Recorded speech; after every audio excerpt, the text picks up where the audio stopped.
తెలంగాణ రాష్ట్రం వచ్చినప్పుడు ధనిక రాష్ట్రం. ఈ ధనిక రాష్ట్రాన్ని చంద్రశేఖరరావు గారి కుటుంబం చేతిలో పెడితే ఈరోజు అప్పుల ఊబిలో తెలంగాణ రాష్ట్రం కూరుకుపోయింది.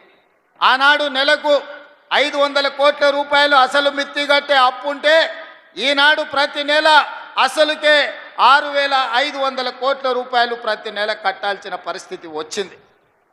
10 ఏళ్లలో ఈరోజు దాదాపుగా 8 లక్షల కోట్ల రూపాయలు 7 లక్షల కోట్ల రూపాయలు బ్యాంకుల్లో అప్పు తెస్తే 40,000 కోట్ల రూపాయలు కాంట్రాక్టర్లకు బకాయిలు పెట్టిండు.